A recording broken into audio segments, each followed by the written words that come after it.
हरि ओम मंडळी. शांताकारं भुजगशयनं पद्मनाभं सुरेशं विश्वाधारं गगनसदृशं मेघवर्णं शुभांगं लक्ष्मीकान्तं कमलनयनं योगिहृद्ध्यानगम्यं वंदे विष्णुं भवभयहरं सर्वलोकैकनाथं. हरि ओम. काल आपण पाहिलं की ज्ञानी माणूस कसा असतो, भगवंत कसा कुठल्याही कर्मामध्ये आसक्त नसतो सूर्याप्रमाणे, आणि ज्याला हे सगळं कळतं, जो ब्रह्मयुक्त होतो, त्याला अक्षय सुखप्राप्ती होते.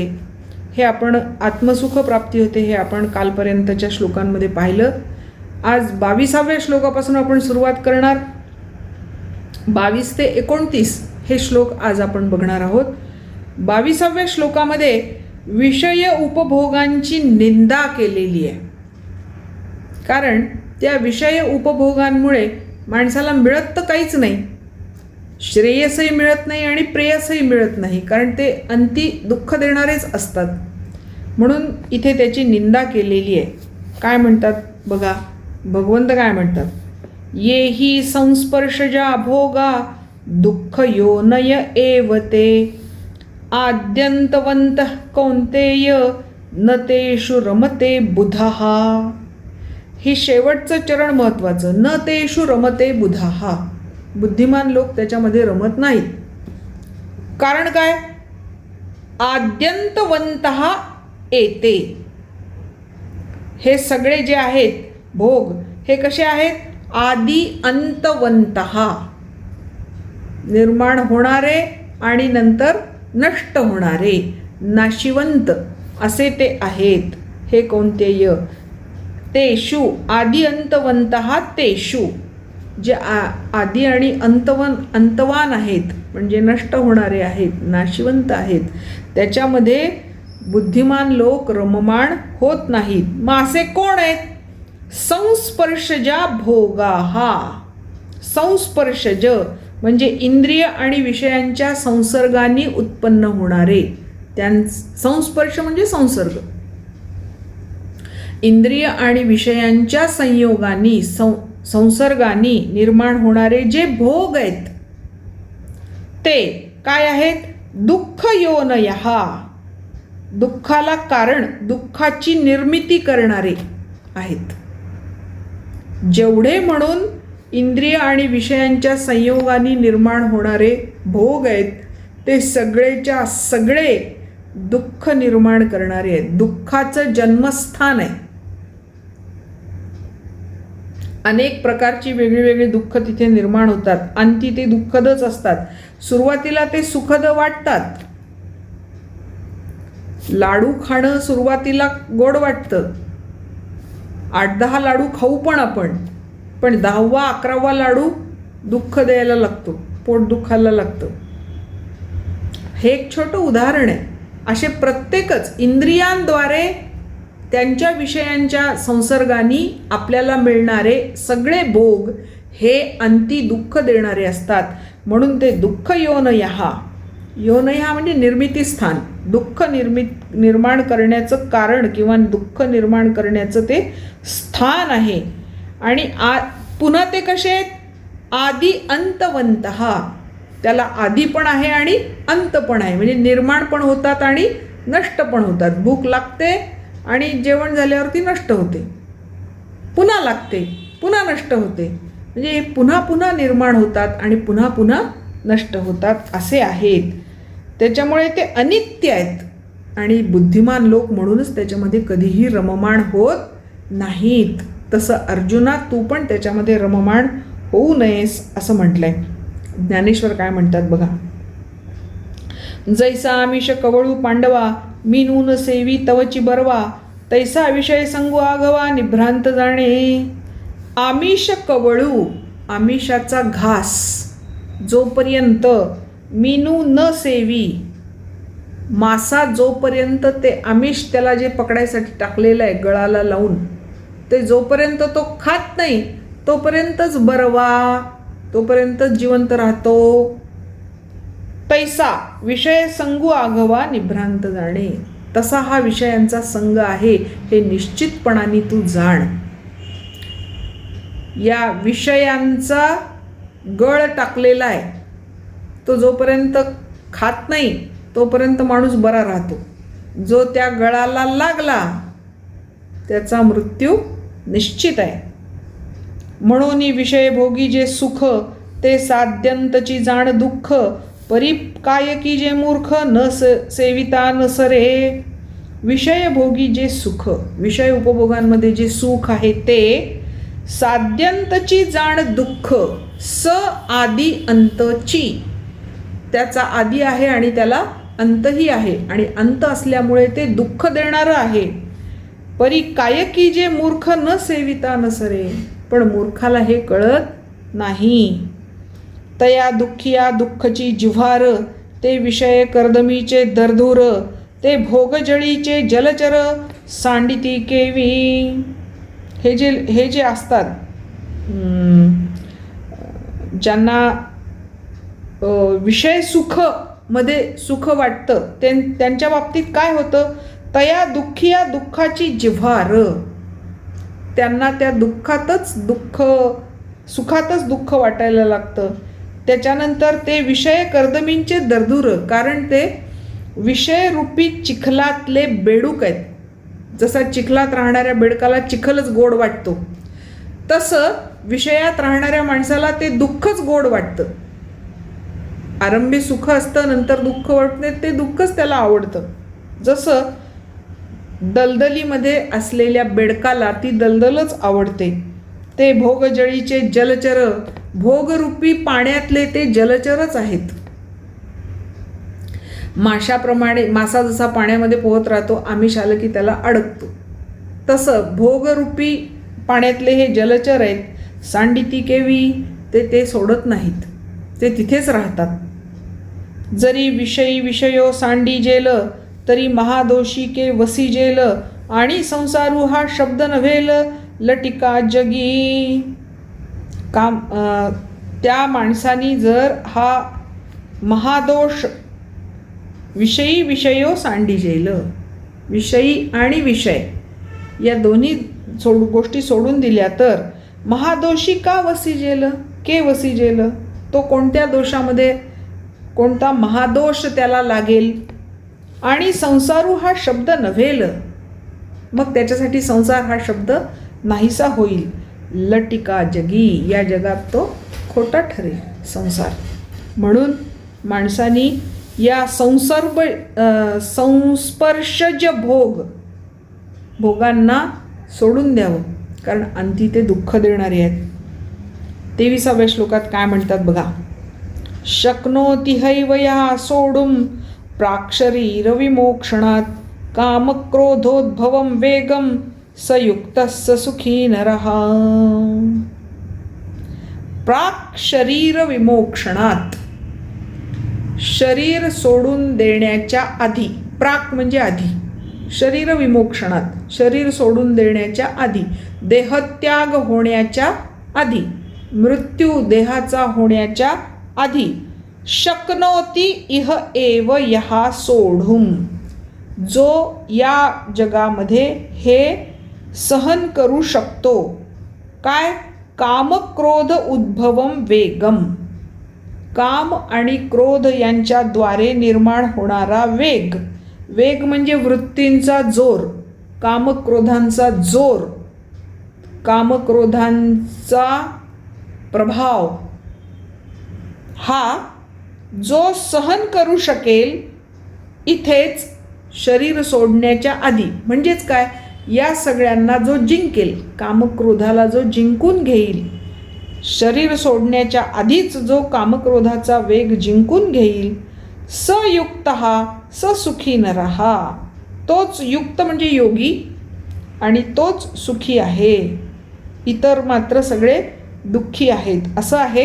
कामक्रोधोद्भव वेग, चित्तामध्ये काम आणि क्रोधांचा संकल्प उत्पन्न झाला की ती प्रवृत्ती निर्माण होते आणि ती प्रवृत्ती वेगाने कार्यरत होते. त्याला म्हणतात कामक्रोधाचा वेग. वेगामुळे चित्तामध्ये अशांती, उत्तेजना, संघर्ष निर्माण होतो. मन अशांत होतं, मग आम्हाला उत्तेजना मिळते भांडायला, संघर्ष निर्माण होतो, तू मैं सुरू होऊन जातं. म्हणून चित्तामध्ये संकल्पच उत्पन्न न होऊ देणे हा त्याचा उपाय आहे, ज्याने कामक्रोध सहन करण्याची क्षमता निर्माण होते. संकल्परहित जो आहे त्यालाच योगी म्हणतात. तोच खरा सुखी आणि तोच खरा नर.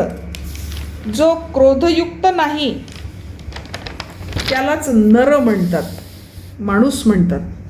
अन्यथा जे आपल्याला म्हणायचं आहे ते माहिती आहे. ज्ञानेश्वर काय म्हणतात बघा.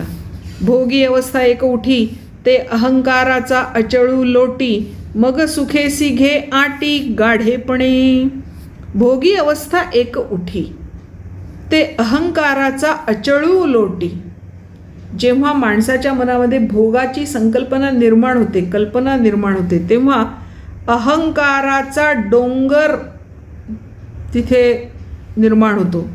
मग सुखेसी घे आटी. मग तो एकदा डोंगर दूर केला की माणसाची गाठ सुखाशी पडते. कशी? गाढेपणे. तो अहंकाराचा डोंगर लोटून दिला, ढकलून दिला, काढून टाकला, नष्ट केला, लोटी. मग सुखेसी घे आटी. आटी म्हणजे आलिंगन. मग सुखाला आलिंगन दिलं जातं. कसं? गाढेपणे. तिये आलिंगन मेळी, होय आपोआप कवळी, तेथ जळ जैसे जळी वेगळे न दिसे. हे आलिंगन कसं बसतं? ही मिठी कशी बसते? तर आपोआप कवळी. पाणी जसं पाण्यात एकरूप होऊन जातं, कवळी म्हणजे एकरूप होणे. पाण्यात पाणी जसं एकरूप होऊन जातं, तेथ जळ जैसे जळी वेगळे न दिसे. त्यामध्ये कोणतं जळ कशात मिसळलं हे वेगळं वेगळं सांगता येत नाही. नदीचं पाणी समुद्रात गेलं, एकदा ते समुद्रात मिसळलं की नदी कोणती आणि समुद्र कोणता हे वेगळं सांगता येत नाही. जसं पाण्यात पाणी आपोआप मिसळून जातं तशी ती मिठी पडते. ऐशी द्वैताची भाषा जाये, मग म्हणो जरी एकची होय, तरी तेथ साक्षी कवणू आहे जाणते ते. अशी द्वैताची भाषा जाये.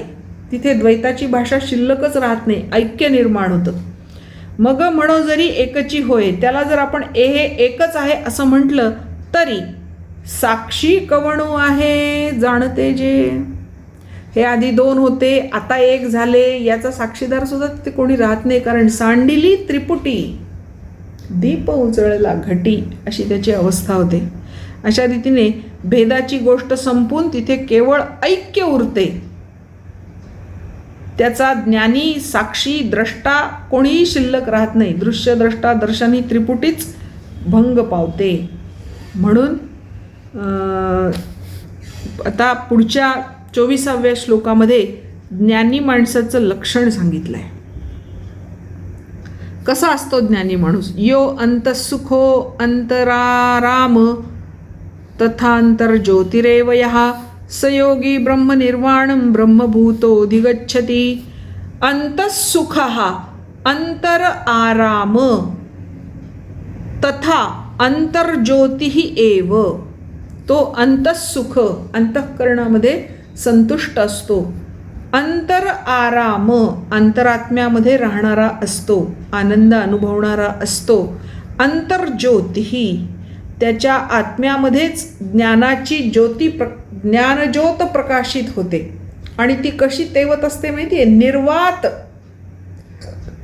अजिबात तिथे वारा लागत नाही, त्याच्यामुळे ती ज्योत अशी हालत नाही, स्थिर असते. शांतपणे स्थिरपणे तेवत असणारी ज्ञानाची ज्योत तिथे निर्माण होते. असा जो सयोगी, असा तो योगी ब्रह्मनिर्वाणम ब्रह्मभूतः अधिगच्छति. ब्रह्मभूत होतो आणि त्याला ब्रह्मनिर्वाण स्थिती प्राप्त होते. अर्जुना स्थिती ही ब्राह्मी पावता नचळे पुन्हा. एकदा ती स्थिती त्याला प्राप्त झाली की ती परत तिथून दूर होत नाही. म्हणजेच अंतर्ज्योती अखंड निर्वात तेवत असते तेव्हा सांसारिक ऐहिक बाह्य सुखांमध्ये त्याला सुख वाटत नाही, म्हणून तो अंतःसुखी ध्यानामध्ये मग्न असतो आणि तिथे तो सुखी असतो. आता याच्याबद्दल ज्ञानेश्वर काय म्हणतात बघा. जे ऐसेनी सुखे मातले आपणची आपण गुंतले, ते मी जाणे निखळ बोतले सामरस्याचे. सामरस्य म्हणजे ब्रह्मैक रस. ते ब्रह्मैक रसाचे पुतळेच आहेत. कोण? ऐसेनी सुखे मातले, ज्यांच्यामध्ये हे सुख बिंबलं. सुखाशिवाय जिथे शिल्लक काहीच नाही. आपणपाची आपण गुंतले, जे आत्म्यामध्येच स्वतः रमले, ते निखळ वोतले, ते निखळ त्या आनंदाचे पुतळेच आहेत, ब्रह्मैक रसाचे पुतळेच आहेत. ते आनंदाचे अनुकार सुखाचे अंकुर की महाबोधे विहार केले जैसे. आनंदाचे अनुकार त्या आनंदाच्या मूर्तीच आहेत साक्षात. सुखाचे अंकुर ते म्हणजे सुखाचे धुमारे आहेत, सुखाला फुटलेले धुमारे. की महाबोधे विहार केले. महाबोधे म्हणजे सगळ्यात मोठं तत्वज्ञान ज्याला कळलेलं आहे ते, आणि ते कळून तिथेच त्यांनी वस्ती केली आहे, त्या ज्ञानामध्येच ज्यांनी वस्ती केली आहे असे ते आहेत. ते विवेकाचे गाव म्हणजे जन्मस्थान.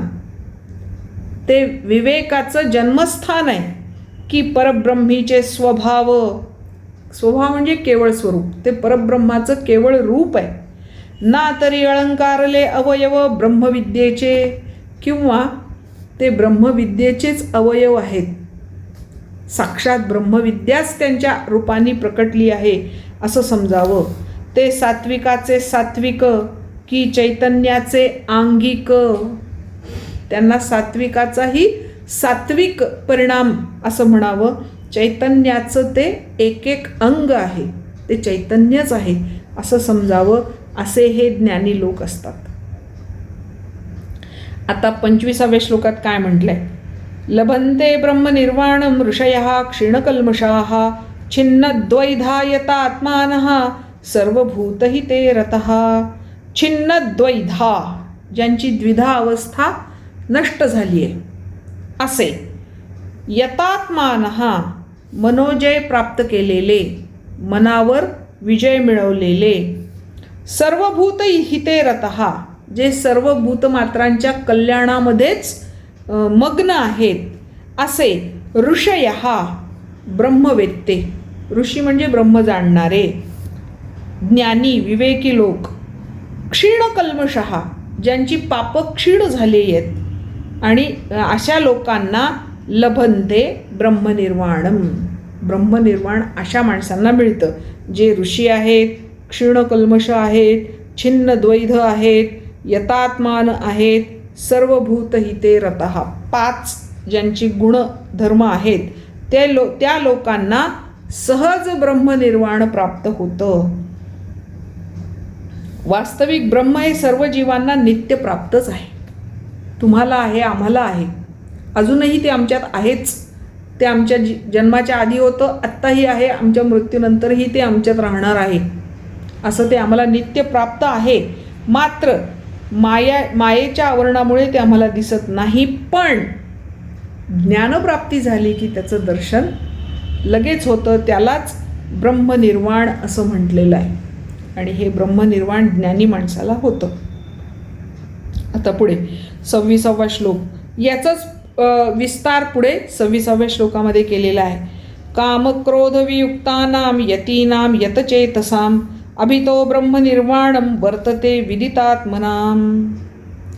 कामक्रोधवियुक्तानां यतीनां, कामक्रोध निघून गेलेल्या ज्ञानीयोग्यांसाठी. यती म्हणजे ज्ञानीयोगी. यतचेतसां, ज्यांनी मनावर जय मिळवलेला आहे ते. अभितो ब्रह्मनिर्वाणं वर्तते. अभितो म्हणजे दोन्ही बाजूंनी त्याला ब्रह्मनिर्वाण प्राप्त होतं. विदितात्मनां, परमतत्वाचा साक्षात्कार झालेले जे लोक असतात त्यांना दोन्ही बाजूंनी ब्रह्मनिर्वाण प्राप्त होतं. म्हणजे ऐहिक आणि आध्यात्मिक अशा दोन्ही बाजूंनी ते ब्रह्मनिर्वाण प्राप्त करणारे असे होतात. जिवंतपणी तर ते मुक्त होतातच, पण मृत्यूनंतरही ते मोक्षाला प्राप्त होतात. आता ज्ञानेश्वर काय म्हणतात बघा. जी ही विषयापासून हरितले चित्त आपले जिंतले, ते निश्चित जेथ सुताले चेतीचिना. जे विषयापासून हरितले, ज्यांनी विषय सोडून दिले, चित्त आपले आपण जिंकले, स्वतःचं चित्त स्वतः जिंकून घेतलं, ते निश्चित जेथ सुतले, ते ज्या ठिकाणी जाऊन झोपले, चेतीचिना, तिथून ते जागे होतच नाहीत. म्हणजे ब्रह्मनिर्वाण एकदा प्राप्त झालं की तिथून ते पुन्हा परत येत नाहीत. ते परब्रह्मनिर्वाण जे आत्मविदांचे कारण, तेची ते पुरुष जाण पंडुकुमरा. तेच हे पुरुष आहेत जे आत्म्याचं ज्ञान झालेले आहेत. तेच हे पुरुष ब्रह्मनिर्वाणाला प्राप्त होतात अर्जुना, असं अर्जुनाला या ठिकाणी भगवंतांनी सांगितलेलं आहे. आता 27 आणि 28व्या श्लोकामध्ये हे ब्रह्मनिर्वाण प्राप्त करण्याचं साधन म्हणजे ध्यानयोग सांगितलेलं आहे.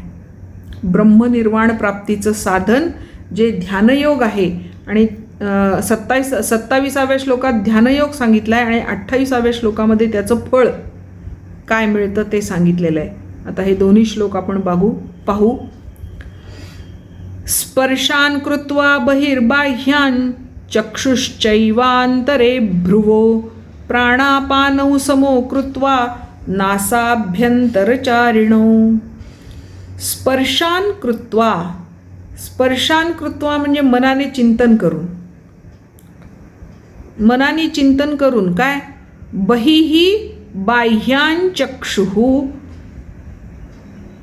च एवांतरे भ्रुवो. हो, बहिही बाह्य विषय भोगांचे चिंतन न करता, ते बाहेरच ठेवून, बाह्यान ते बाहेरच ठेवून, चक्षुः दोन्ही डोळे दोन्ही भुवयांच्या मध्ये स्थिर करून, भ्रुवो मध्ये, दोन्ही भुवयांच्या मध्ये स्थिर करून, प्राण अपान समौ कृत्वा, प्राण आणि अपान यांना समान करून, नासाभ्यंतरचारिणौ, कुठून जातात ते प्राण अपान, नाकाच्या मधून प्रवाहित होणाऱ्या प्राण आणि अपान या दोन्हींना समान करून, यत इंद्रिय मनोबुद्धीही, इंद्रिय मन आणि बुद्धीवर जय मिळवून, मुनीर मोक्षपरायण, मोक्षपरायण मुनींनी या सगळ्या गोष्टी केल्यानंतर, विगतेच्छा भयक्रोध, ज्यांच्यामधून इच्छा भय आणि क्रोध निघून गेलेले आहेत, सदा मुक्ता एव सहा, तो कायम मुक्त नित्यमुक्त आहे असं म्हटलं जातं. त्याला नित्यमुक्त असं म्हटलं जातं.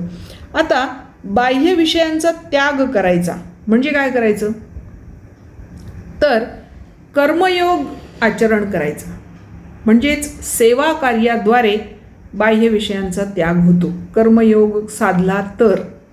आणि ज्ञानयोगामध्ये विवेकाने या बाह्य विषयांचा त्याग करता येतो. म्हणजे कर्मयोगी आणि ज्ञानयोगी या दोघांना या सगळ्या बाह्य विषयांचा त्याग करता येतो. कर्मयोगी सेवा कार्याद्वारे करतो, ज्ञानयोगी विवेकाद्वारे करतो. पण इथे तिसराच मार्ग सांगितला आहे. कर्मयोगही सांगितला नाही, ज्ञानयोगही सांगितलं नाही, तर हा ध्यानयोग सांगितला. म्हणजे चिंतन, बाह्य विषयांचं चिंतन बाहेरच ठेवायचं, म्हणजे ते चिंतन करायचंच नाही, ते चिंतन बाहेर ठेवून द्यायचं.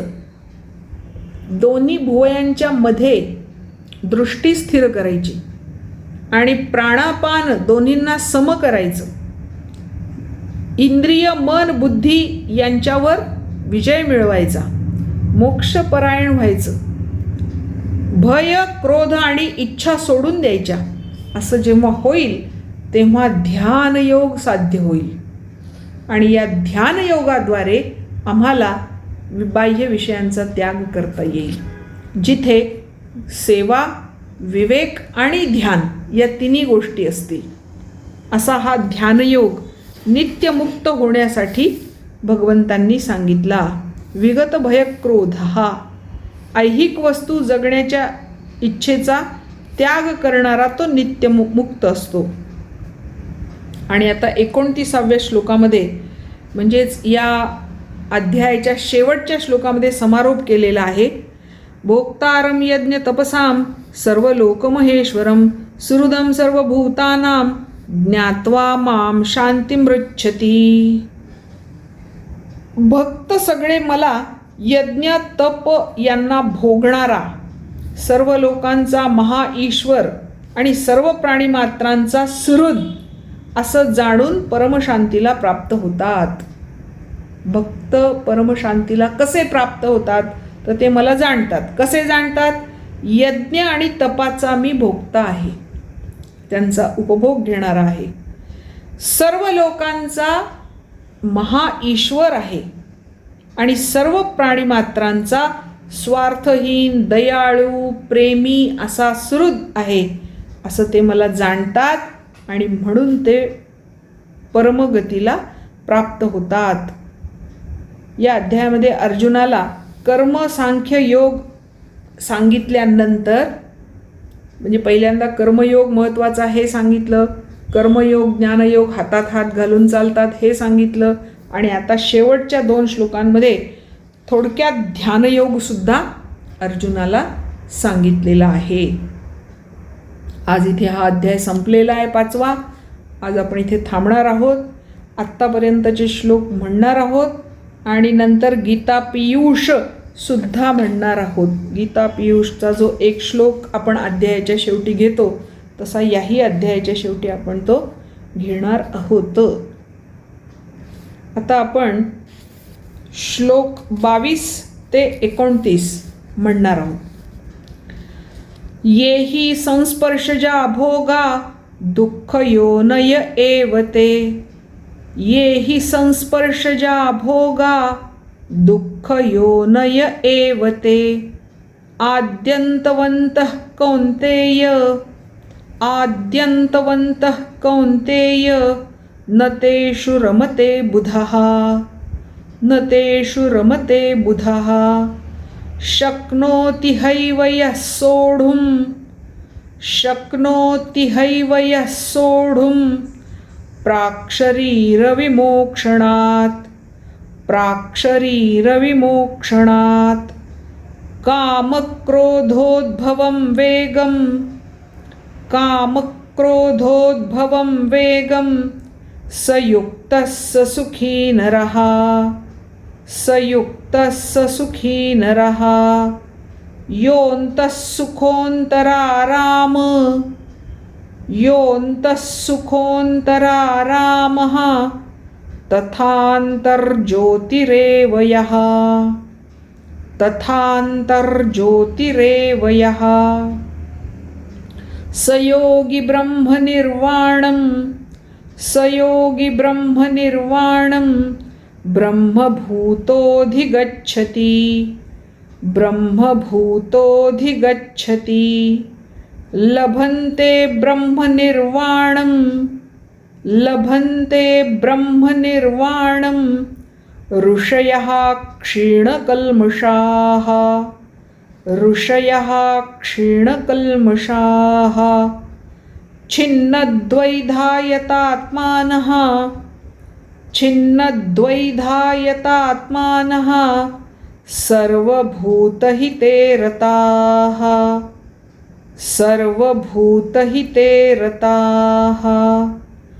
कामक्रोधवियुक्तानां, कामक्रोधवियुक्तानां यतीनां यतचेतसां, यतीनां यतचेतसाम्.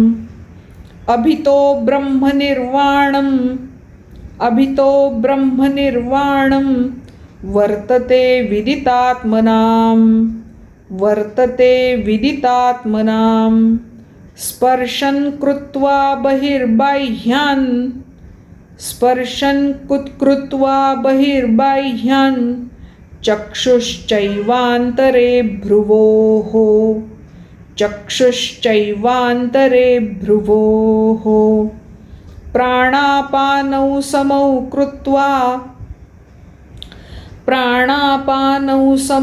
कृत्वा नासाभ्यन्तरचारिणौ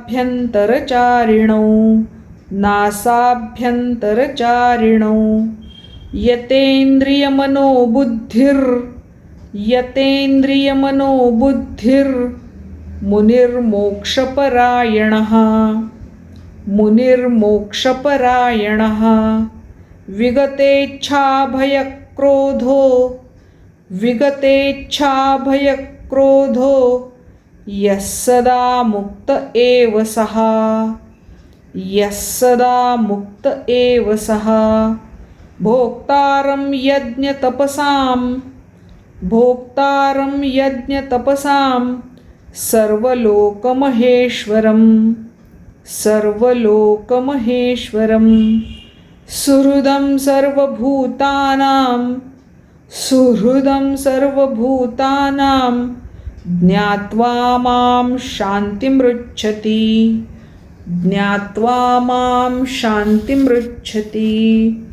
ओम तत्सदिति श्रीमद्भगवद्गीतासु उपनिषत्सु ब्रह्मविद्यायां योगशास्त्रे श्रीकृष्णार्जुनसंवादे कर्मसन्न्यासयोगो नाम पंचमोऽध्यायः। श्रीकृष्णार्पणमस्तु। 5व्या अध्यायाचा गीता पीयूष मधला श्लोक वाचूया आणि थांबूया. करी सारी कर्मे विहित निरहंकार असुनी त्यजी प्रेम द्वेषा धरुनी समता जो निशिदिनी जया चिंता नाही पुढील अथवा मागील मनी खरा तो संन्यासी स्थिरमती संकल्प सुटुनी. पुन्हा एकदा म्हणते. करी सारी कर्मे विहित निरहंकार असुनी त्यजी प्रेम द्वेषा धरुनी समता जो निशिदिनी जया चिंता नाही पुढील अथवा मागील मनी खरा तो संन्यासी स्थिरमती संकल्प सुटुनी. हरिः ओम. आज आपण इथे थांबू. उद्या 6व्या अध्यायाला सुरुवात करायची आहे.